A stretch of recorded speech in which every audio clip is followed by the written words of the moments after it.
welcome to another episode of the Fantasy Writers Toolshed. I'm your host, Richie Billing, and today I am thrilled to be joined by one of the legends of the fantasy genre, Juliet E. McKenna. Juliet has written over 20 novels and in recent years has been well known for the brilliant Green Man series. But today Juliet's joining me to chat about her brand new book, The Cleaving, which is a retelling of the Arthurian legend from the perspective of the female characters that featured in the story. I've been reading the book, I've been enjoying it an awful lot, and it's a really, really interesting spin on what has classically been a very male-dominated story. As well as talking about the book, we also talk about writing generally. Juliet has been in the game for over 20 years. She's gained an awful lot of insights and she's more than happy to share them with us, which is what we appreciate more than anything. We also chat about world building, the publishing industry, and the writing process as a whole. I'm sure you're going to find something very helpful in that discussion. But before we get to that, just a quick reminder that if you haven't already done so, to subscribe or follow the show so you don't miss any new episodes. We've got a cracking bunch of interviews lined up for the next few weeks and months. So if you don't want to miss any, hit that subscribe button and then you'll get a notification every time a new episode goes live. If you're really enjoying what we're doing, then please give us a rating on the Spotify mobile app or a quick review on iTunes. This helps not only new people find the show, but it tells us that we're doing something right and we're going to keep on doing it if that's the case. And if you'd also like to help us, a quick share on social media or with anyone you think may be interested goes an awful long way. So thank you very much if you do that. If you'd like to join our writing community, then click the link in the description. You can find hundreds of writers to connect with, to discuss ideas, get feedback on stories, or join a weekly writing group, which is something that has been kicking off an awful lot in our writing community in the last few weeks, and is something we're going to be focusing on in a future episode. We're going to be inviting some people from the groups to chat about their experiences and how it's helped their writing. Now it's time to get on with the show, and here is the brilliant Juliet E. McKenna. I'm delighted to be joined by legendary fantasy author Juliet E. McKenna. Juliet, welcome to the show. Hello, very pleased to be here. Thank you very much for joining me. I know you've been very busy with a new book, The Cleaving, coming out very soon. Yes, I have to say the Angry Robot publicity team are playing an absolute blinder. I've been talking to all sorts of people about all sorts of things. It's been great fun. Oh, and they very kindly sent me a copy as well, and I'm very much hooked. Lots of twists and turns at the end of each chapter, and I absolutely love the characters. Is it? I pronounce it Nimue in my mind. Is that how I pronounce it Nimue? Yeah, Nimue is a brilliant character, and it's. I don't know if you ever watched it. Back when I was younger, I used to love the TV show Merlin. And I suppose it was a bit more relatable because you've got this younger character who's having to hide his magic. And Nimue is a bit like that. Yeah, I loved the TV show Merlin. Yeah. And one of the things that I really liked about that retelling compared to others, because I'm old, my fantasy TV viewing goes back to Robin of Sherwood. And Hawk the Slayer, but that's probably best left in the dark. And one of the things about the TV Merlin I really liked was they got back to the swords and sorcery, the magic, the mystery, within the format of a TV show, which, let's face it, was basically Camelot, the high school years. Yeah. Nothing wrong with that. Because one of the things about, we've had a lot of searching for the historical Arthur retellings, both in film and TV and in books. And that's interesting. I studied classics at university, and there are a lot of interesting questions around that, but I had absolutely nothing to bring to that particular debate. Yeah. But there were other areas of the Arthurian cycle that I wanted to explore. Though, to be fair, it wouldn't actually have occurred to me unless till I had a conversation with Simon Spanton Walker at Angry Robot, who was thought about writing an Arthurian tale, Jules. And if anyone was at a fantasy con in Stafford, probably 15, 20 years ago, but probably now. They will have heard me say I moderated a panel about Arthurian retellings and challenged the rest of the panel. Please explain why you're rewriting the Arthurian story, because we know how it ends and it's not well. Yeah. And I have issues with a lot of the way that the Arthurian mythos is presented, because I think it's at the root of a lot of the more outdated elements that have carried on through into a lot of epic fantasy and aren't necessarily interrogated, looked at as much as they might be. Basically, the big white knight on the big white horse rescuing the damsel in distress. Just reduce it. And as I sort of said to Simon, well, no, because overarching patriarchy, rape culture, toxic masculinity. How many reasons do you need? And Simon said, "Oh, excellent. I beg your pardon." And we got talking and about how you could look at the Arthurian mythos from a female-centered perspective. Yeah. And I thought about that. And I went away and I looked at the source material again.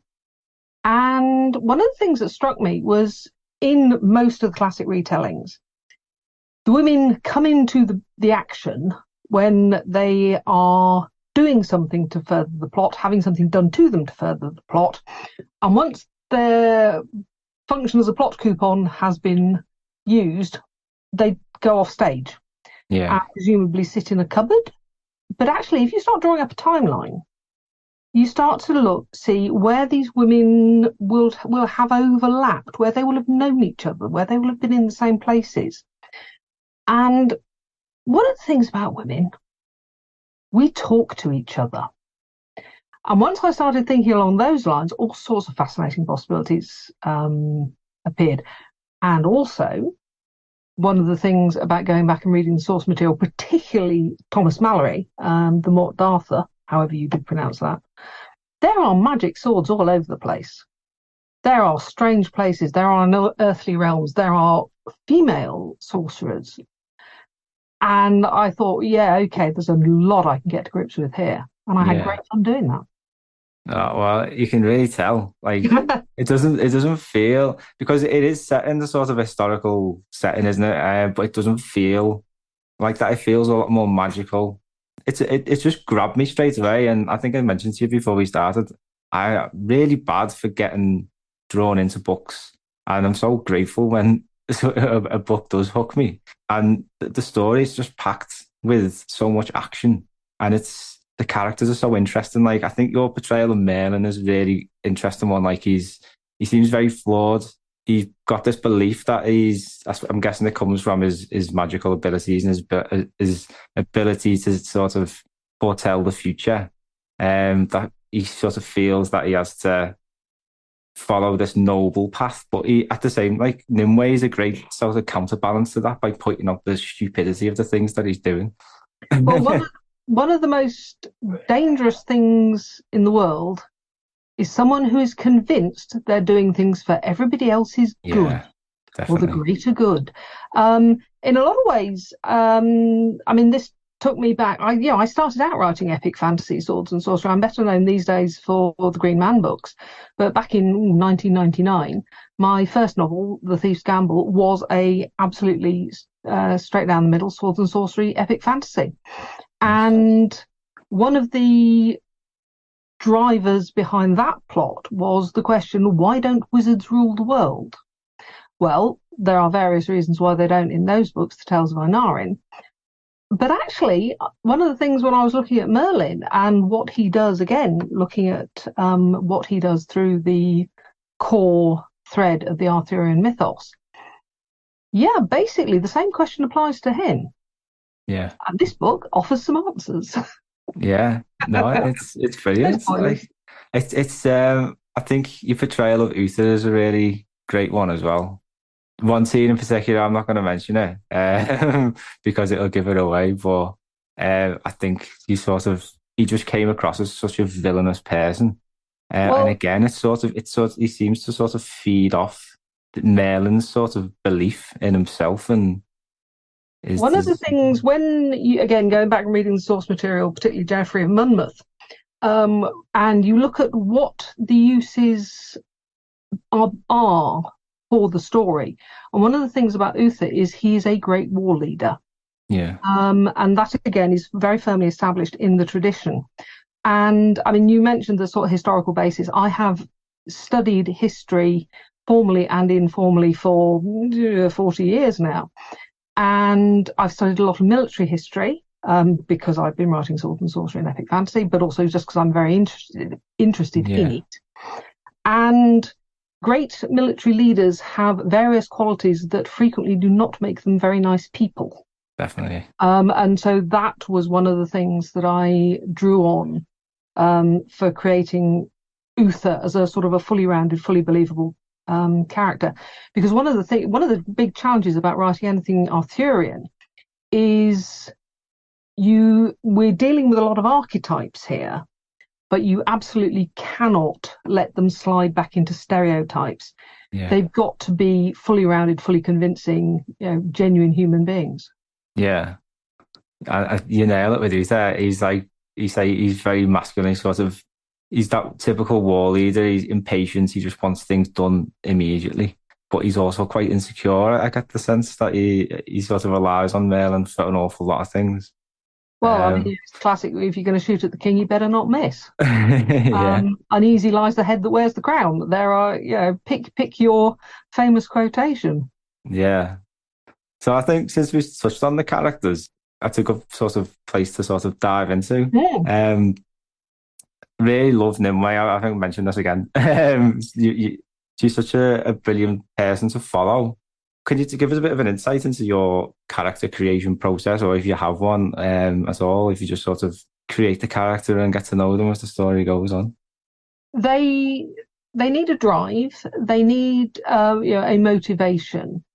They also need horizontal relationships. They're going to be influenced by the people around them, the people who are important to them, their loyalties, their rivalries, people they dislike, as we all are. People don't have to necessarily be sympathetic. We are all very mixed people. We all have good, bad, less admirable qualities, even if we don't particularly want to admit them to ourselves, unless we're quite on our own and nobody else is going to see. And people's actions and reactions drive a plot. A plot then will drive further actions and reactions. It's a cyclical process, really. I don't tend to sort of start with a character and I will have a framework for a character. I will know who a character is. I will know where they've come from. I will know what they want to achieve in this particular scenario. And then as the scenario develops, their actions and reactions are going to subtly influence who they are. People they encounter, things they encounter, challenges they encounter are going to inform the development of their character through the book. And that can sometimes take some quite unexpected twists and turns. I mean, this book, The Cleaving, is my 24th published novel. Mm-hmm. And I've had instances in the previous things I've written where I've got sort of halfway through a book and I've had a very firmly plotted out character arc for a particular character, and something will happen. And I will realise that the response I had intended for them just is not going to work. It's not going to ring true. Yeah. When you look back at everything that's brought them to this point, because actually they're going to do something completely different.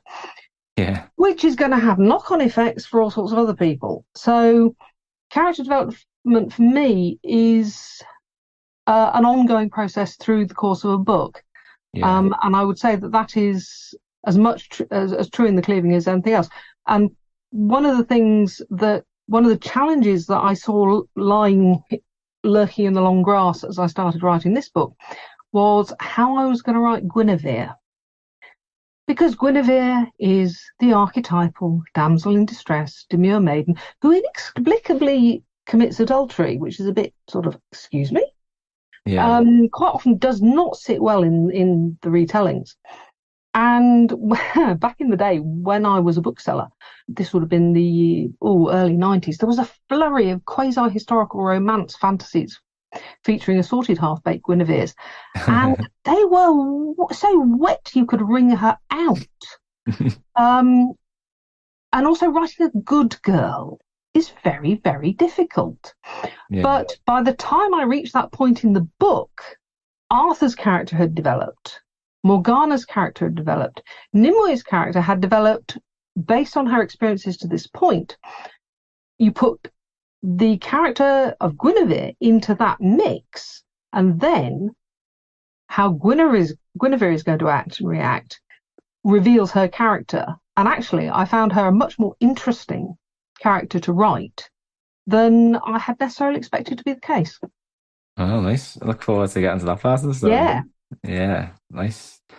So it sounds like characters do play a big part in the way you tell your stories. Then do you place any weight on other elements like theme or the plot itself? When I'm teaching creative writing, I baffle people by putting up back in the day it was an overhead projector slide, these days it's a PowerPoint, of a three-legged stool. Because the great thing about a three-legged stool is it's stable on any surface as long as the legs are all the same length. Nice. And as far as I'm concerned, the things that make a plot, a novel, stable and secure are plot, character and world building, as long as they are all have equal weight in the story. Yeah. Because you have to have plot. Things have to happen. You have to have beginning, a middle and end. And you also have to have unexpected twists. You need to have new perspectives. Anyone can write a swords and sorcery story if all you're doing is recycling things that anyone else has done before. Many years ago, this would have been about 1996, 95, 96, I went to a crime and mystery fiction conference. And there was a talk given by a commissioning editor for one of the big publishing houses who ran their crime list. And she was explaining that what they are always looking for is the same but different. Because they want a book that they can promote as, like, pick any name of any great crime writer. Yeah. But it's got to bring something new to the party. And so you've got to have twists, you've got to have a new perspective on a classic theme or a classic idea, if it's a crime novel, a classic heist. Or in the case of my first novel with The Thief's Gamble, I had written the definitive blockbuster fantasy masterwork in my early 20s, which had gone the rounds of agents and editors, and this was in the days where you're talking about a massive chunk of TypeScript going back and forth in the post, and it would come thudding back onto my doormat with a letter to the effect of, one of the, I think possibly the most plain speaking one was the editor who said, "There's nothing to distinguish this from the 6 perfectly competent fantasy novels that have crossed my desk this week." Yeah. Oh, and what I was going to get nowhere as long as I was continually tinkering and rewriting and fussing about with that. Yeah. And so, but what got me published, the book that I wrote that got published, was when because I read a lot of crime fiction. And in the 90s, we were starting to get the independently minded female private eye come to the fore. Kinsey Mulhone, Kate Brannigan, V.I. Wachowski. All of those were coming through in the genre. And I thought, how would a character like that fit into a classic high fantasy world? A woman who is living on her own wits, on her own terms, who is not defined by her relationships with men. And that started me thinking, and that led me to The Thief's Gamble, because it was a straight down the line core epic fantasy novel, but different. Yeah. No, I seem to have gone off at something of a tangent there, but anyway. No, it's brilliant. I just love hearing about like the process, how you go through things. Yeah. And so I had a plot, and the plot informed the character, and the world informed the character, and the world informed the plot, and it becomes a virtuous spiral. Yeah. And it's actually one of the really fun things about writing, because you will suddenly see connections and prompts and something that you will have sketched in the 3rd chapter suddenly in the 18th chapter you think, oh wow, I can use that. That's brilliant. And you go back in the rewrites and just shine it a little bit so that people will think you're in fact a genius. I don't write with a theme in mind because there are very few things as dull as books that preach. Yeah, I know. Again, when I worked in bookselling, at one point I was in charge of the children's section because I was the member of staff who had children. And I was the nominated bookseller of the area on judging or selecting the 6 kids' books for the summer promotion. Well, we had sort of 6 for sort of primary schoolers and 6 for secondary schoolers. And we got sent all the books, which we sort of sat down and read. And it soon became very apparent that the morally improving stories that were going to tell children it's nice to share your sweeties because Henry Hippopotamus learns that lesson, they were dull. Yeah. The one where there was a magic lighthouse, and if there was a fog, strange things would wash up on the beach, and these kids were on holiday. Now, that was a cracking book. Yeah. It was really, really good. And it had themes and, bits of things to think about and all the rest of it, just in the subtext. Yeah. But that's, all there was. And what I tend to find, actually, is that the themes of a book emerge through the course of writing it. Yeah. I'm one of these people. I do a lot of advanced planning. I do a first draft, and then I do a final draft. And generally, by the time I get to the end of the first draft, I will have realised what the underlying themes are of this particular book. And I will have realised the points where actually I am beating the reader over the head with them, and that really does need dialing back. And I will also spot other places where that can be just refined, tweaked, maybe a little bit extra added. And that is one of the points for me of doing the final draft. Yeah. And then it goes off for editorial, and fresh eyes invariably show me something I didn't realise and ways to improve the book even more. Yeah, that's a cracking process. And is that something that you just learned and sort of developed, sort of come to understand that was the most effective for you? Did that take time to learn that? I don't know any 2 writers who work in exactly the same way. Yeah, definitely. It's very much a case of finding your own process and finding the best process for you. There's a broad spectrum with people who do a lot of advanced planning at one end and the people who type chapter 1 and go at the other end.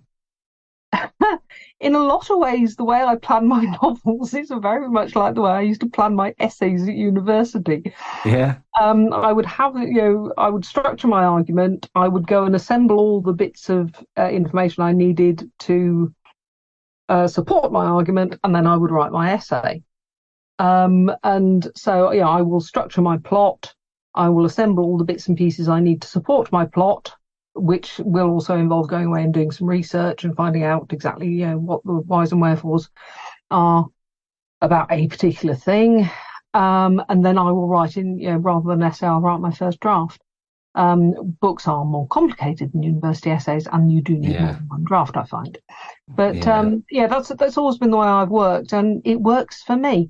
I think one of the most important things about a writing process, one of the other things about that people find interesting about me, is I've studied a martial art since 1983. Oh, nice. And it's a martial art called Aikido, which is about movement and balance and leverage and all sorts of interesting things. Yeah. And I am 5'6". I am now, year after next I will be 60. I have never been a strapping 6-foot muscular young man, which means the way I do Aikido is very different. So the principles are the same, the underlying principles are the same, the names of the techniques are the same, but the precise way that I will execute a particular technique will be very different to the way a strapping 6-foot muscular young man 40 years younger than me, he will do the same technique, but differently. Yeah. He will then discover that he can't move me and I can put him flat on his face. But that's a different conversation. And if I go to I go to see a guest instructor or I'm at a course, I will see a whole different variety of styles of Aikido demonstrated. And I look at that and I try it and I take from everything I'm shown, I take what works for me personally. Yeah. And exactly the same applies for writing. I'm always interested to hear about other people's process. I'm always interested to hear other writers speak, read magazine articles, all the rest of it. And I take what works for me. And I look at some things and think, yeah, that's never going to work for me in a million years, but it works for them. Great. Yeah. No, it's a great way to look at it. And that's the exact same reason as why I have brilliant authors like yourself on, just to ask them about their process, because one thing that you've just said there might just be the missing piece in the puzzle for someone else to go off and try it, and then they've just nailed their process. And that's why I love, like you say, just speaking to people about how they do things, and you learn so much from other people, don't you? Especially people who've been through all the hardships and the ups and downs of writing as well. Yeah, I mean, there are lots of ups and downs. There are two aspects of a writing career. There's the craft side, and people sort of say, oh, you can't teach talent. No, but you can teach craft. And I can't remember who I heard say this. This was many years ago. A writer at a conference said, talent without craft is like rocket fuel without an engine. It might burn brightly, but it's going nowhere. Yeah. And craft is important, and you can learn craft and you can improve craft, and craft changes. My writing process has changed. As I say, I wrote the first draft of The Thief's Gamble in 1996, wrote it through until 96, 97. So basically I've been at this 25 years. My process has changed and developed and matured in the same way that I have. I've got 25 years more life experience. So yeah, it's basically I have gravely mistrust anyone who says, here is the way to do it. Yeah. No. So there's two sides to it. There's the craft side, and then there's the business side.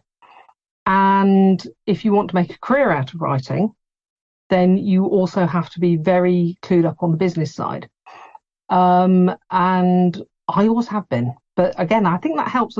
Before I started writing full time, I worked in personnel management.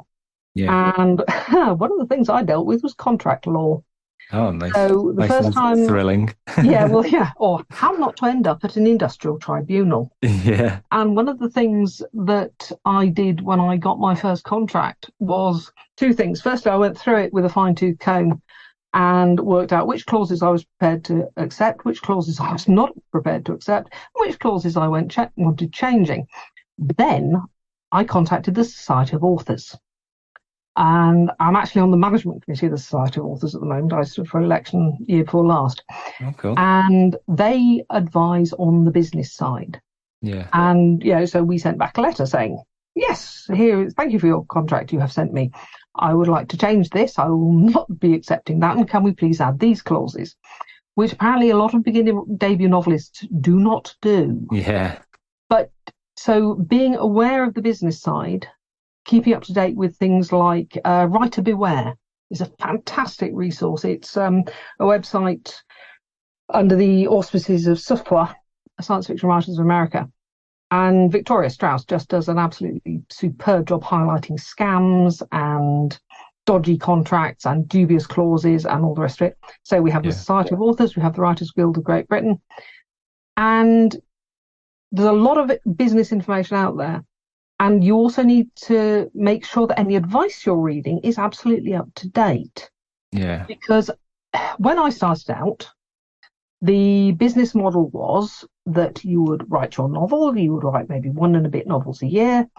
They would go into bookshops, you would earn out your advance, you would start getting royalties. And if your books were good enough, if you found a readership, if you developed if everything proceeded as you and your publisher hoped, by about book 6, between advances and royalties and foreign rights, you would be bringing in sufficient income that you would, with a bit of good luck and a following wind, be able to think about giving up the day job. Yeah.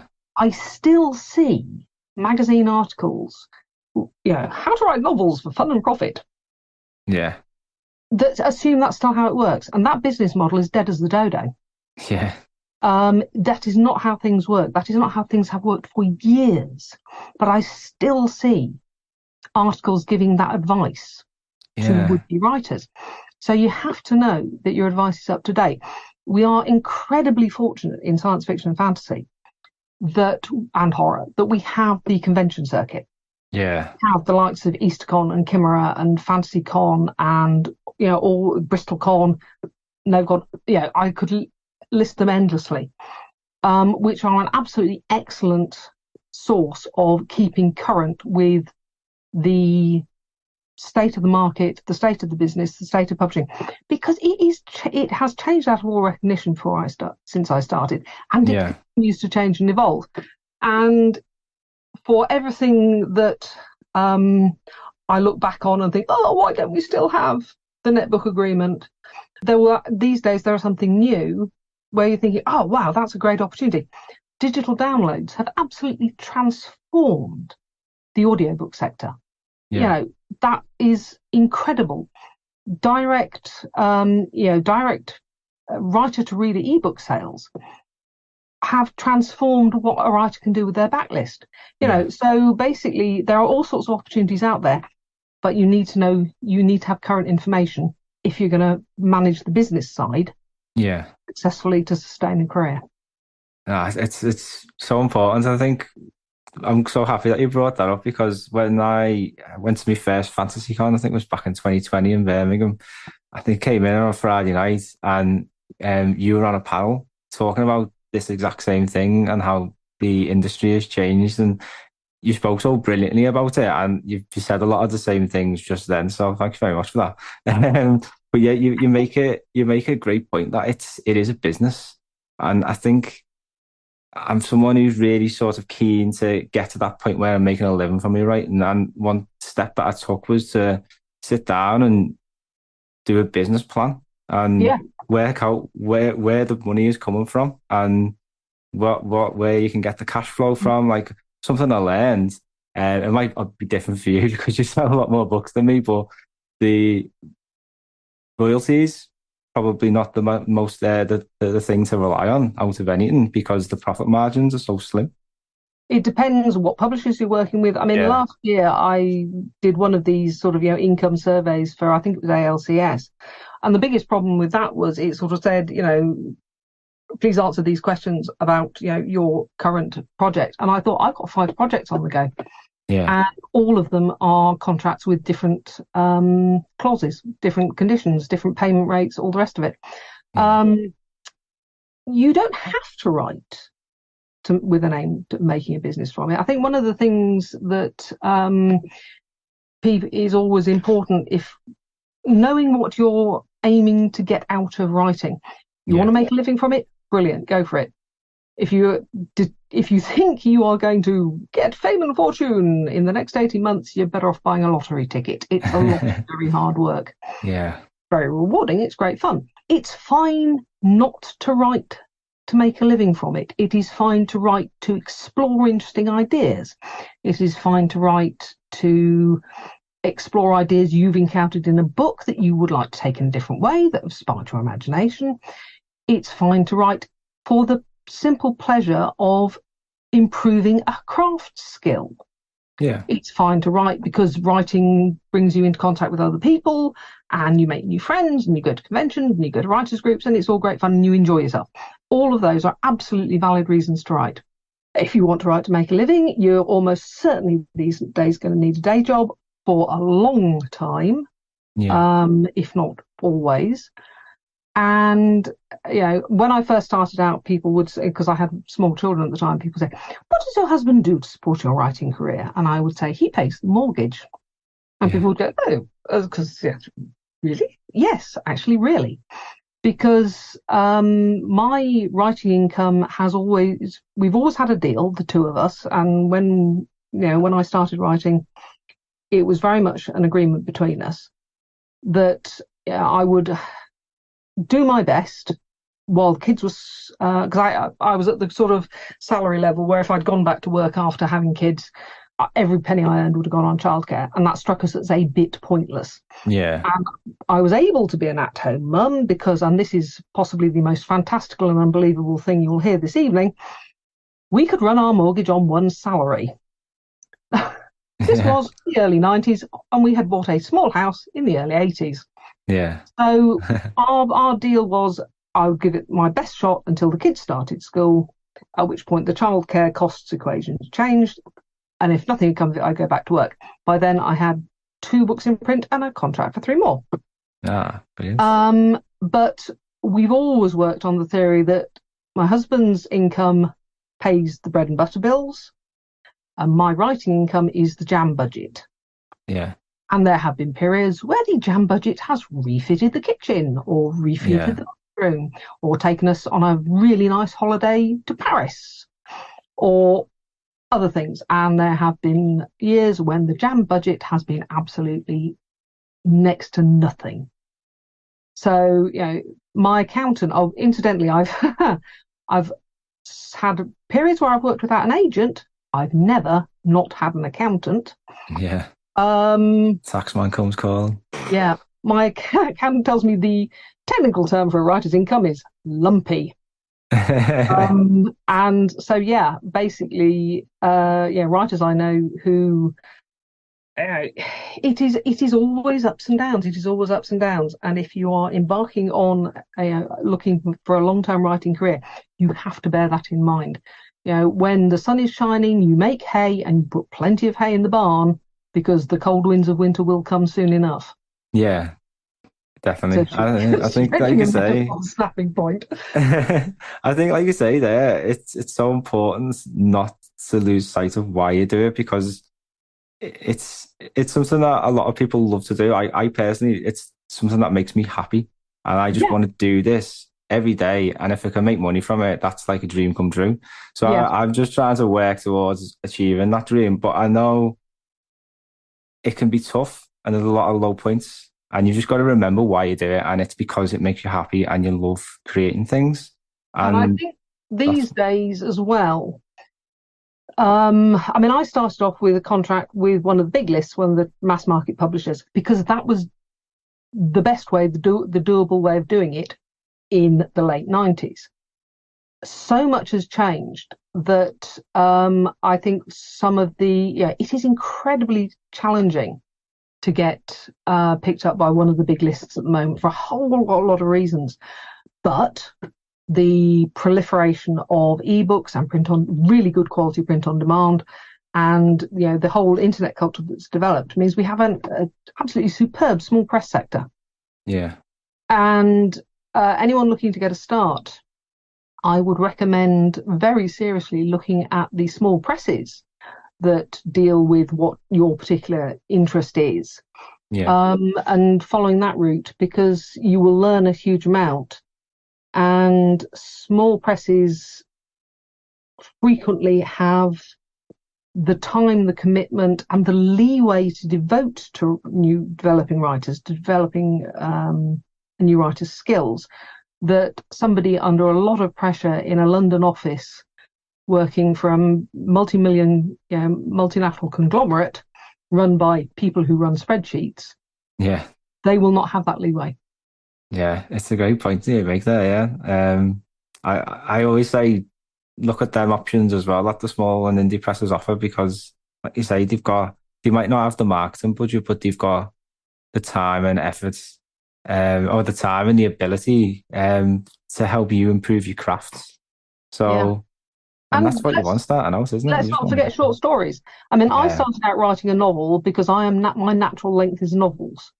I had to learn to write short stories by basically working out how they weren't novels. That's what I've always struggled with. If you can tell me how that works. Well, when I still get people still look at some of my short stories and say, but this reads like the introduction to a novel. Where's the which is absolutely valid.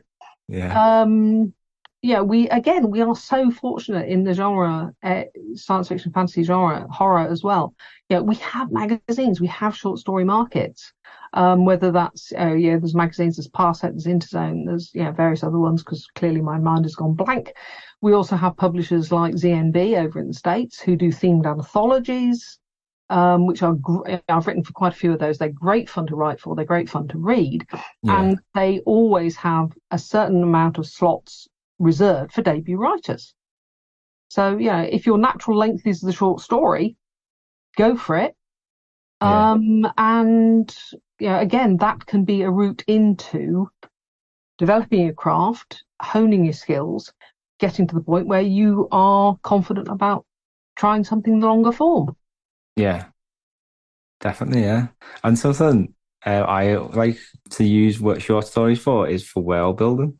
And this I wanted to bring it back to world building as well, because you mentioned before, one of the legs of your stools is the world. So, I like exploring or sort of different parts of the world or different characters that you sort of might feature in a novel in short stories. So, have you ever done that with any of your novels? I have. There is a collection that published by Wizards Tower Press, which the name escapes me completely. It's basically, I think, Tales from the River Kingdom, something like that. The River Kingdom is a new fantasy milieu scenario setting that I have been exploring in short stories for quite some years now. I've written a couple of novellas set in that world. I've written a whole lot of short stories. I have a novel written. It's not yet been to a publisher. But yes, that's one of the ways that I explored a world, way that I explored the world building. Nice.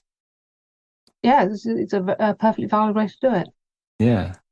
And what about your approach to world building then? Is it obviously it's something that you devote a lot of time to by the sounds of it? It helps, I think, that I did a lot of tabletop gaming. Nice. Back in the day, back in my university days, I did a lot of Dungeons and Dragons, and I very rapidly became the DM. Yeah. So I was the person putting together the world and putting together the plot. And one of the things I learned when I started writing is what makes a good tabletop scenario and what makes a good novel are very different things.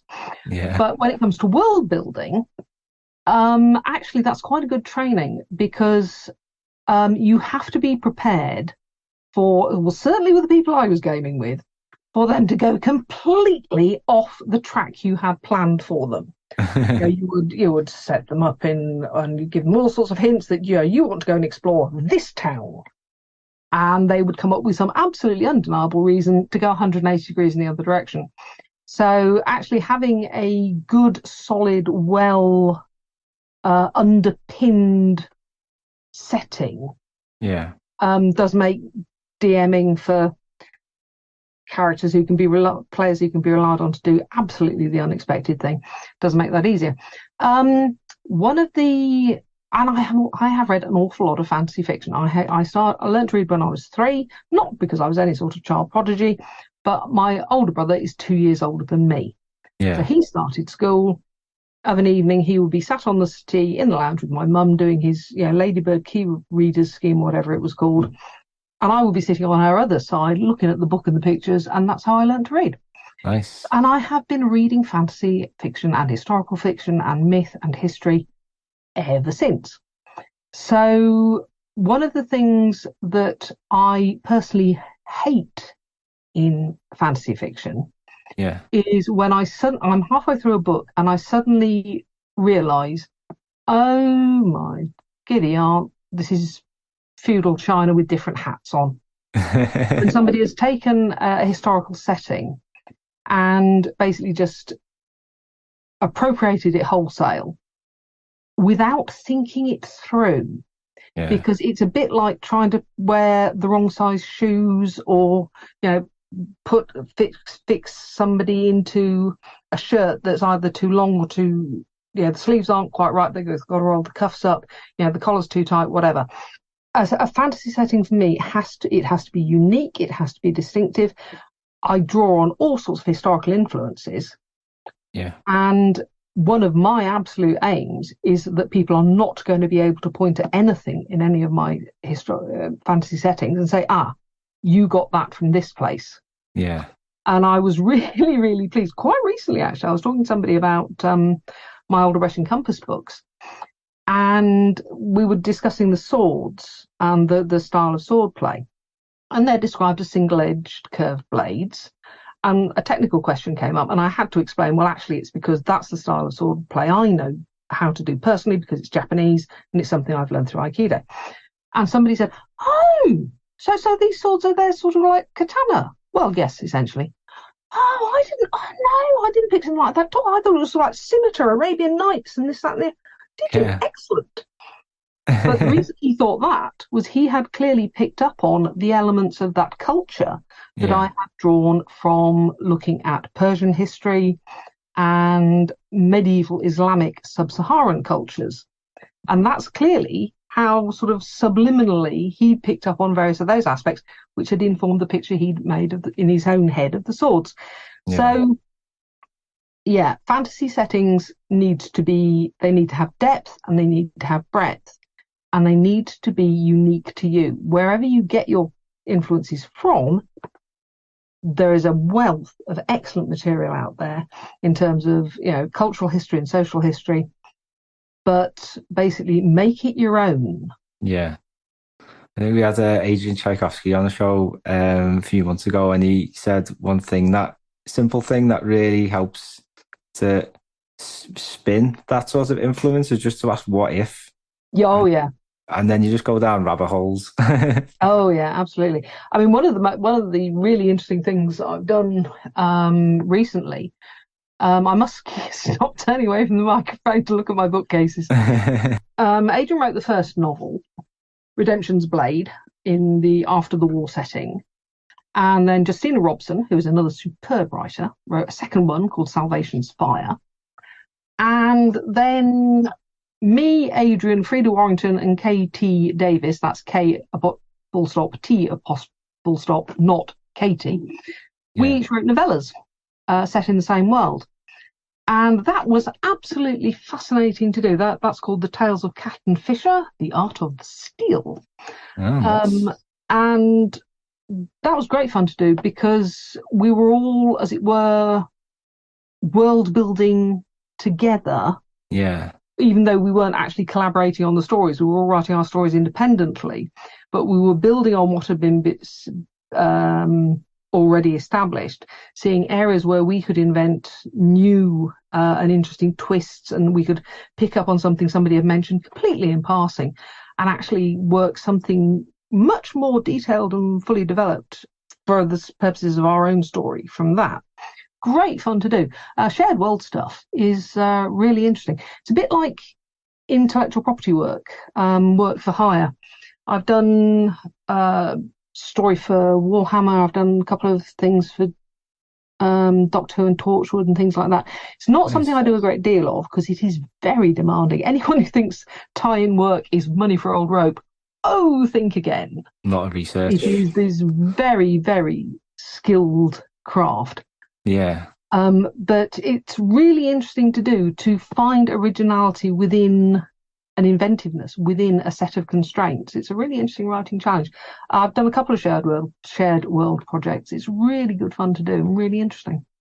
Yeah, my first novel was actually a shared universe, and I found it challenging at first, but like I say, it's more fun collaborating with other people and then drawing upon references from their stories and then, like I say, weaving it all together. Yeah.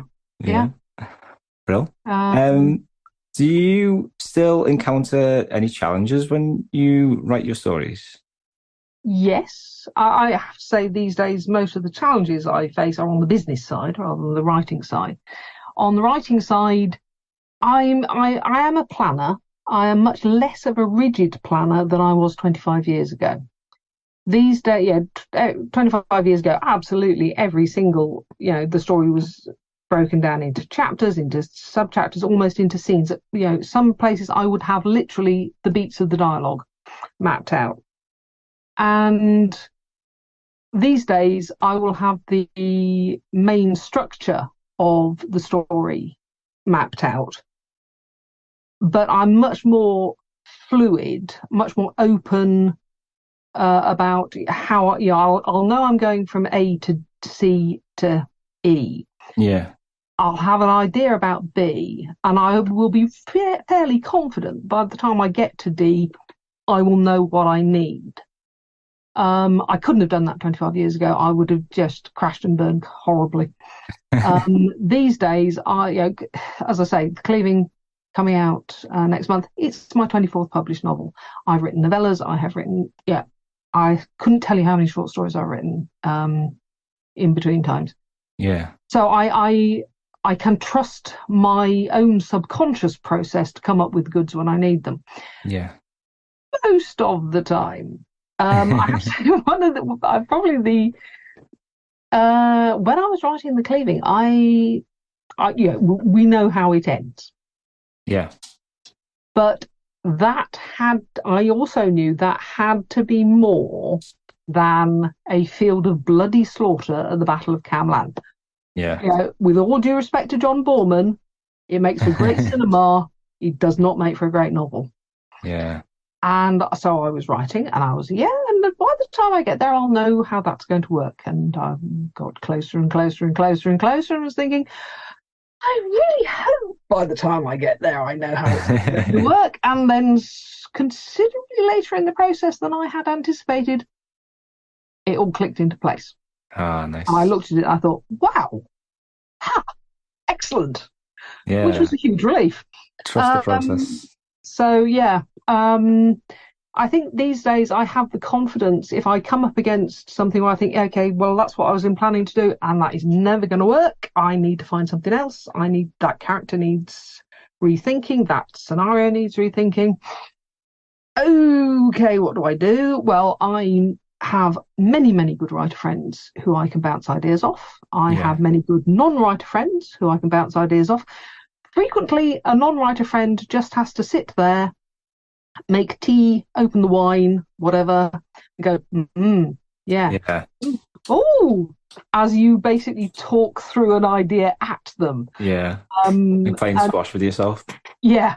But equally, my husband's not a writer. He's a mechanical design engineer. He basically designs car assembly lines. Yeah. He's been doing that for 50 years. So he's basically the sort of man who one of the major manufacturers rings at the company he works for. They ring up and say, okay, we've got this field the size of M football pitches.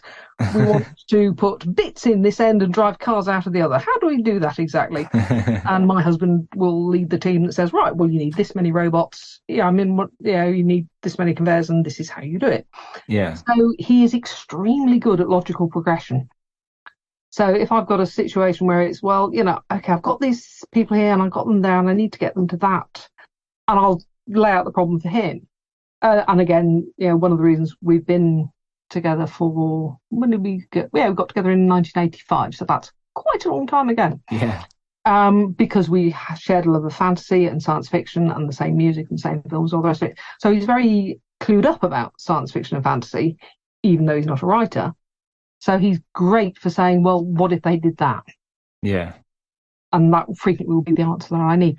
Fresh eyes are absolutely invaluable, whether it's in the breaking the beats of the story, whether it's in the editorial process, if it's feedback, if you're writing something that is a way away from your own direct personal lived experience. Yeah. Get fresh eyes on what you're writing from somebody who is a lot closer to that reality than you are. It's, people call it sensitivity reading. Unfortunately, that tends to get interpreted as over-sensitivity reading. Yeah. It's not. It's actually getting informed input from somebody who knows a lot more about a situation than you do. Yeah. Fresh eyes always improve a piece of work. Nice. Well, since we're discussing advice, I think last question, good one I always like to finish on, is what advice would you give to anyone thinking about giving writing a go? Have a good long think about what you want to get out of it. We covered this earlier. If you're looking for instant fame and fortune, buy a lottery ticket. Decide what the return is that you are looking for. Whether it's pure simple enjoyment, whether you're writing for yourself, writing for to improve a skill. Think about what you're going to get out of it, because it's got to be rewarding on a level other than just money. Yeah. If you are only writing for the money, it will get very boring very fast, both for you and for anyone who tries to read what you're putting out. Yeah. It's only worth doing if you're enjoying it. Brilliant bit of advice, yeah. Nice and simple. Juliet, thank you so much. It's been a really fascinating discussion. I've learned an awful lot, and I'm sure people listening at home have learned a lot too. No, you're absolutely entirely welcome. One of the reasons I'm always happy to have this sort of conversation is when I started out, the first real writer I ever met was Anne McCaffrey when I was an undergraduate in Oxford, and she was doing the promo tour for Moretta, Dragon Lady of Pern. And she talked to us about being a writer, about the business and the craft. That's one of the things I learned from her. Yeah. Over the years, I have heard so many great writers share advice, experiences, cautionary tales, funny stories, both, talking to an audience, but just over dinner tables, conventions, conferences, or whatever. And I have learned so much. I have benefited so much from that process myself. I continue to benefit from it. That it's always an absolute pleasure to basically pay it forward. Oh, thank you very much. And it's great to have writers like yourself who have that philosophy and like learn something and pass it on. It's great. Yeah, thank you so much. I've met very few writers who don't have that philosophy. I am very pleased to say. Hey, you're most entirely welcome. Oh, thank you. Where's the best place to look for if anyone wants to learn a bit more about you and your books? That would be my website, McKenna.com. I am still on Twitter, but oh, dearie me. Facebook, my Facebook is sort of, it's a public-facing page. So, yes, a lot of it's to do with me and my friends, but, anyone's welcome. I'm on Mastodon these days. Oh, nice. But honestly, the best place to find out about me, my writing, and my books would be my website. And also the Wizards Tower Press website, wizardstowerpress.com, because they're currently publishing my Green Man books. And Angry Robot, obviously, are doing the Cleaving. So, there's plenty of places to find out about me. Awesome. I'll put links in the description too. Thank you very much, Juliet. Thank you everyone for listening. Juliet, thank you so much again for taking the time out of your very busy schedule to chat with me about writing. It was a brilliant discussion. I learned a hell of a lot, as I always do, from these insightful masters of their crafts. And I hope, listening at home, you've learned something new there too. Do go and check out The Cleaving. It's a fantastic book published by Angry Robot Books. It comes out on the 11th of April. So if you like anything to do with King Arthur, Merlin, and the legend as a whole, you're going to absolutely love this book. So check it out. If you enjoyed today's episodes, be sure to subscribe or follow so you don't miss any more. We've got another episode coming out on the 14th of April, and it's going to be the first in a two-parter on magic systems, something that we haven't really spoken much about so far, so that should be very interesting. If you enjoyed today's episode, a quick rating on the Spotify mobile app or a review on iTunes goes an awful long way. So thank you very much if you do that. And a share with anyone you think may be interested helps us an awful lot, because we don't get a lot of money to spend to promote this to the wider world. So the help we rely on from you guys. So thank you very much. Don't forget, you can join our growing writing community by hitting the link in the description. You can find lots of wonderful people to chat about your books, your stories, coming up with ideas and getting feedback on what you've already written. Head over to Discord or Facebook to learn more there. And don't forget, you can find lots more writing-related resources on Patreon. Lots of new guides going up, some for public consumption, so you don't have to sign up to check it out. So just go over there to start reading new stuff. And if you did want to subscribe, then you can get access to writing classes and one-to-one sessions with myself. Lots going on over there. So we'll be back on the 14th of April. Have a lovely few weeks and keep on scribbling.